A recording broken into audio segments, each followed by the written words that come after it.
एक बेटी का बाप हूँ और ना भी होता तो शायद यही कहता कि जो समाज अपनी औरतों को इज्जत नहीं दे सकता उसे अपने आप को इंसानी समाज कहने का कोई हक नहीं है। संजय के बारे में बहुत सारी कहानी चल रही है कि संजय ने 8 और 9 अगस्त की तारीख को मेडिकल कॉलेज में उस घटना को अंजाम दिया था।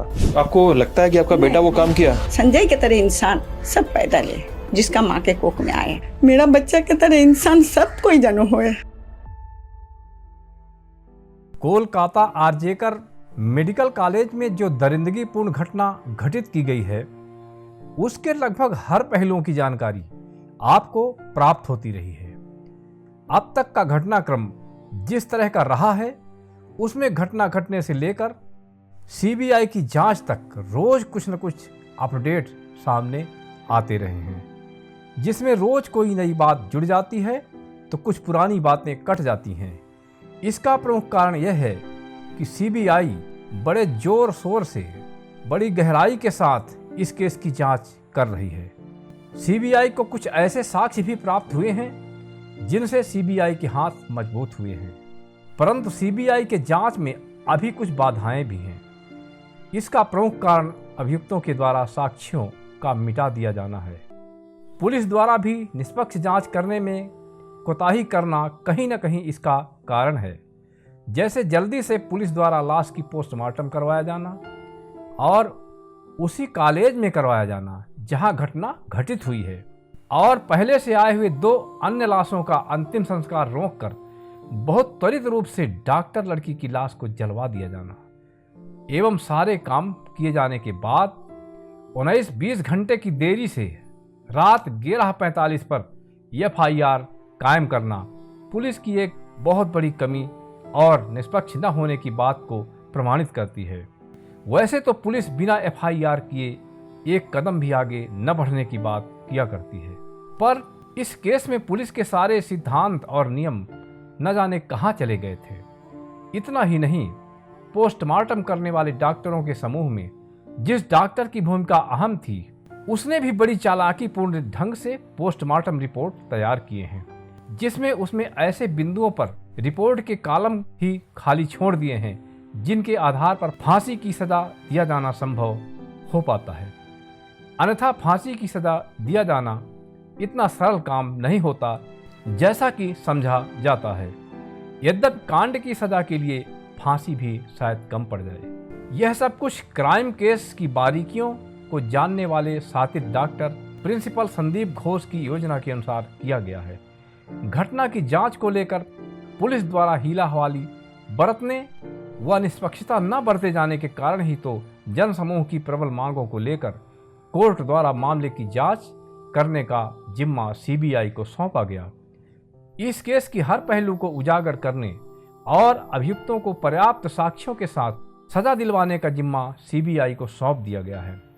केस को सुलझाने के लिए सीबीआई हर वह रास्ता अख्तियार कर रही है जो उसके बस में है। इस केस को सुलझाने में सपोर्ट प्राप्त करने के लिए सीबीआई ने दिल्ली में हुए 2007 का सेम इसी तरह के केस की फाइल को खोला है और उसका बारीकी से अध्ययन किया है, जिससे कि मामले की तह तक पहुंचने में उसे काफ़ी सहायता मिली है।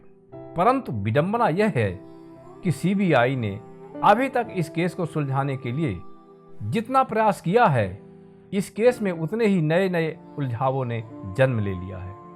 जांच के दौरान लगातार कई ऐसे नाम सामने आकर जुड़ गए हैं जिनकी उम्मीद सीबीआई को बिल्कुल भी नहीं थी। जैसे कि किसी ने भी उम्मीद नहीं की थी कि पहले कॉलेज प्रशासन की तरफ से कई नाम सामने आए, फिर कॉलेज के प्रिंसिपल का नाम सामने आया, फिर कोलकाता पुलिस में असिस्टेंट पद पर पदस्थ सब इंस्पेक्टर का नाम सामने आया। इसी क्रम में कई ऐसे तमाम नए नाम सामने आते गए। पूर्व चर्चित दिल्ली में ही साल 2007 में एक ऐसा ही केस हुआ था जो हूबहू कोलकाता के केस जैसा ही था, जिसको अब सीबीआई ने खंगाला है, उसकी पेचीदगियों का अध्ययन किया है।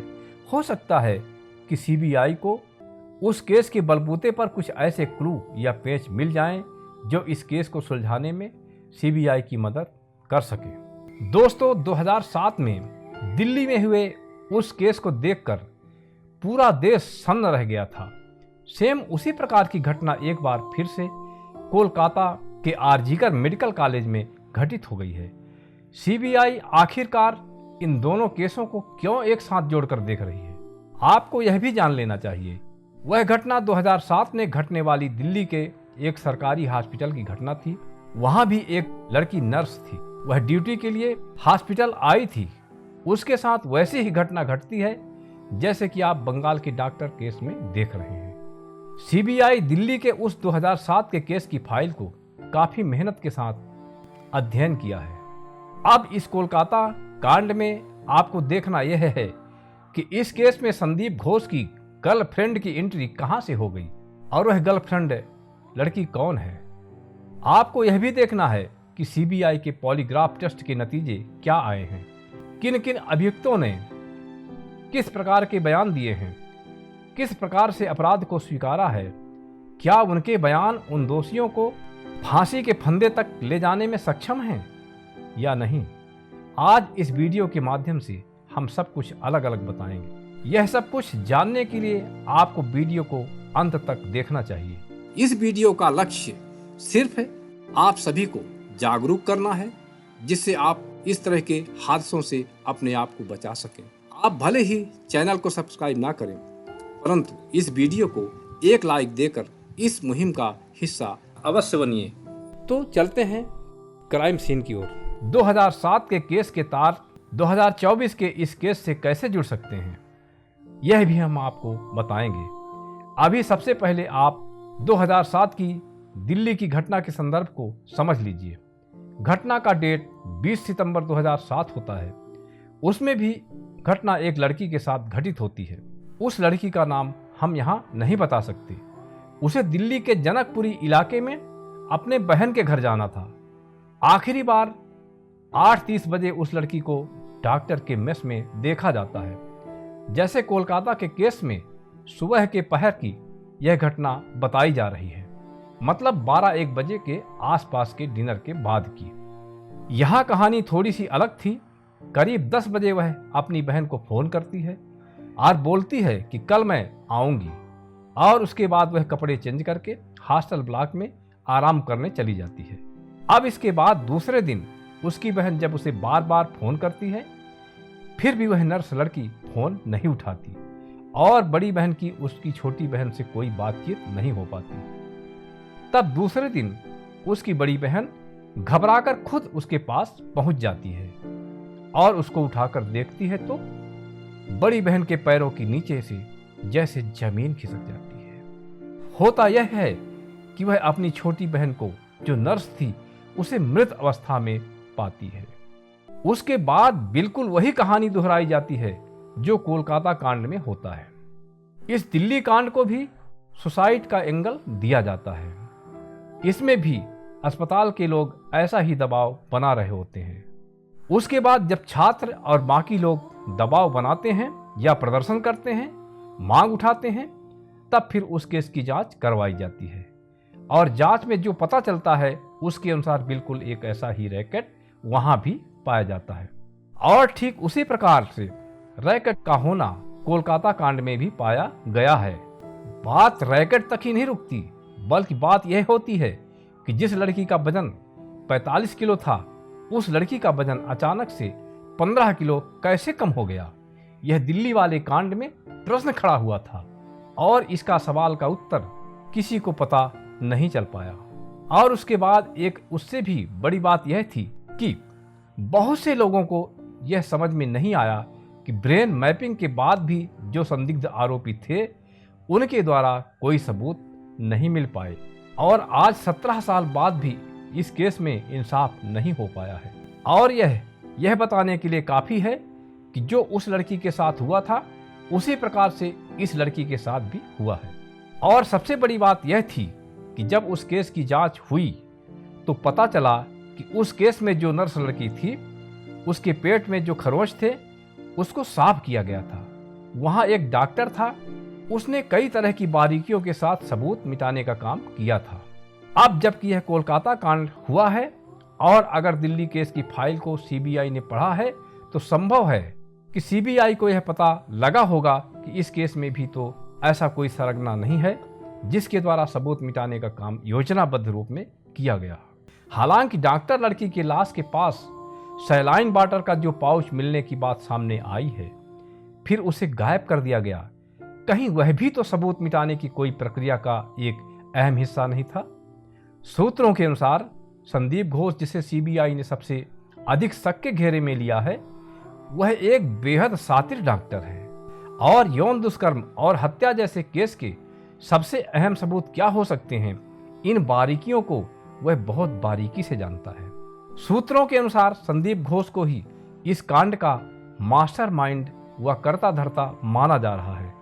ऐसी स्थिति में कॉलेज के पूर्व सहायक सुपरिंटेंडेंट अख्तर अली के अनुसार, जबकि इस घटना से पूर्व भी संदीप घोष ने न जाने कितने कांड करवाए हैं और उन कांडों के राज को ऐसे दफन कर दिए हैं कि आज तक उनका अता पता भी नहीं चल पाया है। ऐसे सबूत भी सीबीआई को प्राप्त हुए हैं। फिर जबकि संदीप घोष ने पूर्व योजना के अनुसार कांड को अंजाम दिलवाया, वह उस कांड में क्यों कर ऐसे सबूत छोड़कर पुलिस या सीबीआई को देने वाला था, जिसके बलबूते पर उसके इस योजनापूर्ण कांड का पर्दाफाश किया जा सके और पुख्ता सबूत जुटाकर अपराधियों को अंततः फांसी के फंदे तक पहुंचाया जा सके। ऐसी बात भी खोज में सामने आई है कि संदीप घोष ने इस कांड को इतनी चतुराई के साथ अंजाम तक पहुंचाया है कि अपनी योजना की पूरी बातें या प्लानिंग की बारीकियां योजना में शामिल किए गए समस्त किरदारों को बिल्कुल भी नहीं बताया है। उसने इस योजना में अलग अलग किरदारों को उतनी ही बातें समझाई हैं जितना उनसे वह करवाना चाहता था। आवश्यकता के अनुसार उन किरदारों को सिर्फ अलग अलग काम दिया था कि आपको इतना काम बड़ी चतुराई व मजबूती के साथ करना है और कोई सबूत नहीं छोड़ना है। और इस प्रकार से इस कांड में शामिल किरदारों ने अपना अपना काम बड़ी चतुराई से कर दिया है। जैसे जिसे सबूत मिटाने का काम दिया गया, उसने बड़ी चतुराई के साथ सबूत मिटाने का काम किया। जिसको आत्महत्या के विषय में हबूह या झूठी खबर फैलाने का काम दिया गया, उन्होंने हबूह फैलाने का काम किया कि यह कांड यौन दुष्कर्म व हत्या का नहीं बल्कि आत्महत्या का है। और उन किरदारों ने बखूबी अपनी अपनी भूमिका निभाई है।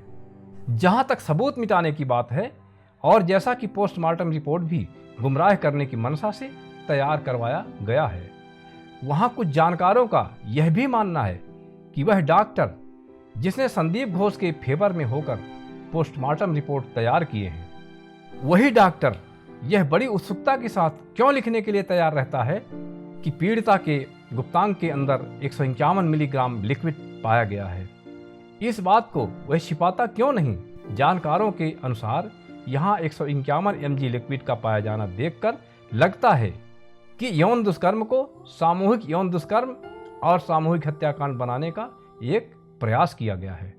जानकारों के अनुसार संभव यह लगता है कि पीड़िता के शव के पास जिस सैलाइन पाउच के पाए जाने की बात सामने आती है, जिसे योजनानुसार बाद में गायब कर दिया गया था, वह सबूत मिटाने के लिए ही उपयोग किया गया हो। यह भी संभव है कि लिक्विड को कहीं अन्यत्र से लाया जाकर पीड़िता के गुप्तांग के अंदर डाला गया हो, जिससे इस केस को सामूहिक यौन उत्पीड़न का केस साबित किया जा सके या सामूहिक हत्याकांड का रूप दिया जा सके। ऐसा उस स्थिति में जब वे इस केस को आत्महत्या का रूप देने में असफल हो जाएं। सीबीआई अभी सुनिश्चित नहीं कर पाई है कि यह केस सामूहिक यौन शोषण व सामूहिक हत्याकांड का है या एकल बर्बर कांड का है। सीबीआई के अनुसार इस कांड के दो एंगल हो सकते हैं। पहला एंगल तो यह कि संदीप घोष ने संजय राय को यह कांड करने के लिए सौंपा हो और अन्य सहयोगियों को इस कार्य में सहयोग के लिए अलग अलग काम देकर उनसे अलग अलग काम करवाया हो और इस कांड को अंजाम दिलवाया हो। चूंकि सीसीटीवी कैमरे में संजय राय के ही संदिग्ध वीडियो पकड़ में आए हैं और उसके जाने और वापस लौटने का 37 मिनट का समयांतराल भी काफी है। इतना तो स्पष्ट लगता है कि यदि पीड़िता पहले से मृत थी तो 37 मिनट तक संजय राय के वहां टिकने का कोई औचित्य तर्क संगत नहीं बैठता, क्योंकि यदि संजय राय कथित रूप में भले ही बहुत बहसी भेड़िया रहा हो, परंतु मृत लाश के साथ दुष्कर्म करने के बाद उसे भी तो भय लगेगा कि उसे जल्दी ही वहां से खिसक जाना चाहिए, नहीं तो वह अनावश्यक केस में फंस सकता है। अतः वह 37 मिनट तक वहां क्यों डेरा जमाया हुआ बैठा रहेगा? यदि वह इतनी देर तक बैठा रहा तो मृतका उस समय जीवित थी और कांड तो संजय राय ने ही किया है, जिसके कारण वह 37-40 मिनट तक उलझा रहा। सीबीआई के इस एंगल के अनुसार संभव है कि पीड़िता संजय राय के जाने पर जीवित रही हो और सारे कुकृत्य संजय राय ने ही किया हो। क्योंकि सेमिनार हॉल के दरवाजे की सिटकिनी टूटी हुई पाई गई है, संभव है कि दरवाजे को खोलने के लिए पैर से जोर का धक्का देकर उसे तोड़ दिया गया हो, जिसके कारण सिटकिनी टूट गई हो। और जब सिटकिनी टूटी हुई थी तो दरवाजे को बंद तो किया जा सकता है, परंतु उसे अंदर से लॉक नहीं किया जा सकता। इसी के साथ संभावना यह भी बनती है कि स्लीप रूम में सोने वाले विद्यार्थी संदीप घोष के द्वारा कार सौंपे जाने के कारण संजय राय का साथ दिए हों और कांड को अंजाम तक पहुंचाया हो, या वे लोग सिर्फ दरवाजे पर रखवाली का कार्य ही करते रहे हों। या यह भी संभव है कि स्लीप रूम या कहीं अन्य कमरे में सामूहिक कांड किया गया हो, फिर लाश को बाद में सेमिनार हॉल में लाकर रख दिया गया हो। पूर्व योजना के अनुसार ऐसे जगह के सीसीटीवी कैमरे पहले से निकाल दिए गए हों। सहायक सुपरिंटेंडेंट अख्तर अली ने बताया है कि सीढ़ियों व अन्य जगह पर उसने स्वयं बहुत से सीसीटीवी कैमरे लगवाए थे, जिनमें से अनेक प्रिंसिपल संदीप घोष ने निकलवा दिए थे। आखिर कैमरे निकलवाने के पीछे तो कोई बात रही ही होगी, अन्यथा कैमरे निकलवाने का क्या मतलब हो सकता है? प्रिंसिपल ने घटना घटने के कई घंटों बाद असिस्टेंट सुपरवाइजर लड़की से 2 बार फोन करवाया। उस लड़की के द्वारा पहली बार फोन पर माता पिता को कहा गया कि आपकी डॉक्टर बेटी की तबीयत ज़्यादा खराब है, हम उसे इमरजेंसी रूम में लेकर आए हैं, आप बहुत जल्दी से आ जाइए। फिर कुछ समय बाद दोबारा संदीप घोष ने उसी लड़की से फोन पर कहलवाया कि आपकी बेटी ने आत्महत्या कर ली है, आप लोग जितना जल्दी हो सके उतना जल्दी आ जाइए। उनके आने के बाद भी 3 घंटे तक उन्हें लड़की की लाश के पास जाने भी नहीं दिया। इसके साथ ही संदीप घोष ने कई सहायकों से इस कांड को आत्महत्या के रूप में प्रचारित करने के लिए प्रचार भी करवाया। अपने ही हॉस्पिटल में अपने मन मुताबिक डॉक्टर से उस मृत लड़की का पोस्टमार्टम भी करवाया और पोस्टमार्टम रिपोर्ट में मन मुताबिक रिपोर्ट पोस्टमार्टम करने वाले डॉक्टर से लिखवा लिया। भले ही पोस्टमार्टम रिपोर्ट पहली नज़र से देखने पर ठीक लगे, परंतु संदीप घोष ने उसमें डॉक्टरी दिमाग से ऐसे प्रमुख तथ्यों को छिपवा दिया है जिनके बलबूते पर किसी आरोपी को फांसी की सजा दी जा सकती है।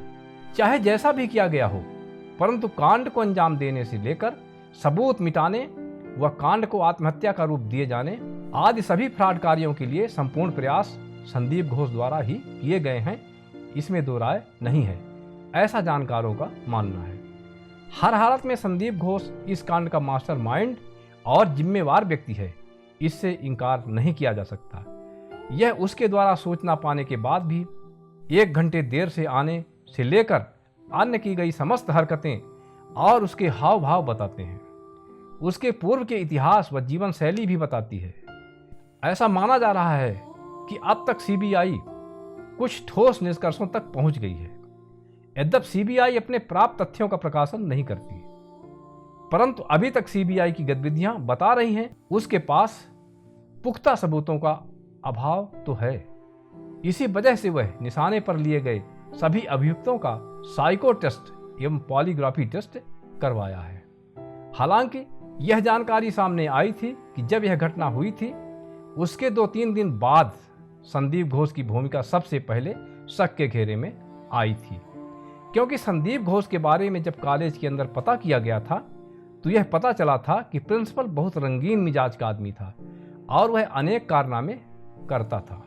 साथ ही यह भी पता चला है कि उस वारदात के दिन वह लड़की कई लोगों के साथ डिनर पर भी गई थी, जिसके साथ में एक और लड़की भी शामिल थी और उस लड़की का कनेक्शन संदीप घोष से था। इस तरह के कई तरह की सूचनाएं सीबीआई के सामने हैं। इसके बाद अब संदीप घोष के गर्लफ्रेंड की भूमिका भी सामने आई है। जिस तरह से 2007 की घटना में सबूत मिटाने की कोशिश की गई, उसी तरह से इस कांड के सबूतों को मिटाने की बात आई। इस कोलकाता केस में भी पहले यह सामने निकल कर आ चुका है कि कांड के दिन 4 लोगों की मीटिंग हुई थी। 4 लोगों ने आपस में खड़े होकर बातचीत की थी जो सबूत मिटाने के विषय में हो सकता है। संभव है कि संदीप घोष की गर्लफ्रेंड की भूमिका इस केस में कई नए ऐसे खुलासे कर दे। संदीप घोष की गर्लफ्रेंड कितनी थी, यह सीबीआई के सामने सबसे बड़ा सवाल है। या यह ऐसी गर्लफ्रेंड थी जिसके संदीप घोष के साथ अवैध रिश्ते भी थे, या वह सिर्फ गर्लफ्रेंड ही थी, यह कहा नहीं जा सकता है। वैसे तो संदीप घोष शादीशुदा आदमी था और अपने बीबी को मार पीट कर भगा दिया था। उसके बाद अब उसकी जिंदगी में कई लड़कियां थीं। सीबीआई इस एंगल पर अगर जांच करेगी तो उसका निजी जिंदगी के पन्ने भी खुले होंगे। सीबीआई ने इस एंगल पर अगर जांच की होगी तो उसके निजी जिंदगी के पन्ने भी खुले होंगे। लेकिन एक बात और सोचिए कि संदीप घोष की गर्लफ्रेंड होने वाली बात आई कहां से? जो लड़की वहां कॉलेज में पढ़ती थी और जो पीड़िता के साथ डिनर करने गई थी, क्या वह लड़की संदीप घोष की गर्लफ्रेंड ही थी? और जिन लड़कियों का इस केस में उल्लेख हुआ है कि एक नर्स थी जिसने उसके खरोच के निशान साफ किए थे, वह भी सीबीआई के रडार पर है। कॉलेज में कई ऐसी लड़कियां और लड़के हैं जिनसे सीबीआई बाकायदा पूछताछ कर रही है। अब आप सोचिए कि जो लोग इस केस में शामिल हैं, ऐसा नहीं है कि कांड को अंजाम देने दिलाने के कार्य से लेकर सबूत मिटाने और केस को आत्महत्या का रूप देने के कार्य में शामिल सभी लोग सिर्फ पैसे की लालच में ही कार्य कर रहे हैं। इनमें से हर एक के ऊपर संदीप घोष के कुछ न कुछ दबाव हैं, जिससे न चाहते हुए भी उन्हें संदीप घोष को इस नापाक योजना में शामिल होना पड़ा है। कुछ रिश्तों की लालच में शामिल हैं तो कुछ के रिश्ते संदीप घोष से बन चुके हैं। ऐसे केसों में कई बार होता है कि कुछ रिश्ते ऐसे होते हैं जिसके बाद लोग गलत कामों से भी मना नहीं कर पाते। कुछ किसी खास दबाव के कारण शामिल हैं, कुछ किसी खास दबाव के कारण शामिल हैं। संदीप घोष पर सीबीआई ने उसके हर कुकृत्यों पर हथौड़ा चलाकर चौतरफा दबाव बना लिया है और उसे तोड़ दिया है। इस दबाव में आकर संदीप घोष ने रोते हुए पॉलीग्राफ टेस्ट में कई गोपनीय राज उगल दिए हैं। ऐसा बताया जाता है कि संदीप घोष ने सीबीआई के चौतरफा दबाव में पिसकर डॉक्टर लड़की की हत्याकांड की जिम्मेवारी स्वीकार कर ली है। संदीप घोष के टूटने का एक और अहम कारण यह था कि अब रूलिंग पार्टी ने भी शायद उसका साथ छोड़ दिया है और वह भी दोषियों को सजा दिलाने के लिए सड़कों पर आ गई है। आपको जानकारी मिली होगी कि ममता बनर्जी ने इस कांड में अनियमितता व लापरवाही बरतने के अभियोग के चलते पुलिस के चोटी के अधिकारियों को भी सस्पेंड कर दिए हैं। अब रही बात संजय राय की, तो उसे भी एहसास हो चला है कि जिस प्रकार संदीप घोष ने संजय राय को बचाने का वादा किया था, परंतु वह उसे आज बचाने में अक्षम साबित हो रहा है। यहाँ तक कि वह अपने आप को भी नहीं बचा पा रहा है। अतः पॉलीग्राफी टेस्ट में उसने भी सीबीआई के समक्ष रो रो कर सारे राज उगल दिए हैं कि दरअसल वह कांड को अंजाम देने वाला व्यक्ति नहीं है, बल्कि संदीप घोष ने उसे यह कहकर कि उसका बाल भी बांका नहीं हो पाएगा, वह उसे सेफ बचा लेगा, मामले की जिम्मेवारी अपने सिर पर लेने के लिए वहां भेजा था, जिससे सीसीटीवी कैमरे में उसका वीडियो आ जाए। इसी बात को लेकर संजय राय ने अपने ब्लूटूथ का एक पार्ट वहां जानकर छोड़ आया था कि इन साक्ष्यों के आधार पर उसे आरोपी मान लिया जाएगा और खोजबीन बंद कर दिया जाएगा। परंतु दुर्भाग्य से ऐसा नहीं हो पाया और पॉलीग्राफी टेस्ट में संजय राय ने फांसी जैसी सजा से डरकर इस सच को उगल दिया है। इसी प्रकार से अन्य और डॉक्टर्स व ट्रेनीज, स्टूडेंट्स एवं अन्य लोग जिन्होंने इस कांड में संदीप घोष की मदद की है, वे भी संदीप घोष को कमजोर स्थिति में पाकर सच उगल दिए हैं। उन्होंने बयान दे दिए हैं कि संदीप घोष के कहने पर उन्होंने उस कुकृत्य में संदीप घोष द्वारा दी गई जिम्मेवारी को पूरी की थी। संदीप घोष ने यह भी स्वीकार किया है कि उस लड़की ने हमें चैलेंज किया था कि वह हमसे नहीं डरती और हमारे सारे कुकृत्यों का काला चिट्ठा खोलकर मीडिया व लोगों के सामने रख देगी। इसलिए उसने इस कांड को अंजाम दिलवाया कि न रहेगी बांस न बजेगी बांसुरी। सीबीआई की अब तक की सफलता और पॉलीग्राफी टेस्ट का रिजल्ट उत्साहजनक बताए जाते हैं। बाकी सीबीआई ने अपने रिजल्ट्स को गोपनीय ही रखा है और सबूतों को कोर्ट में सौंप दिए हैं। कोर्ट इन सबूतों का अध्ययन कर रही है और जो कमियां मिलती हैं उनकी जानकारी पुनः देने के लिए सीबीआई को आदेशित कर रही है। सार रूप में जानकारों का मानना है कि अभी इस केस में दोषियों को फांसी की सजा त्वरित रूप में नहीं दी जा सकेगी। आगे चलकर जैसा भी हो यह कहना अभी मुश्किल दिखाई पड़ रहा है। तो दोस्तों, इस वीडियो में अभी इतना ही। मिलेंगे अगले वीडियो पर आपके लिए लेटेस्ट जानकारी को लेकर। धन्यवाद।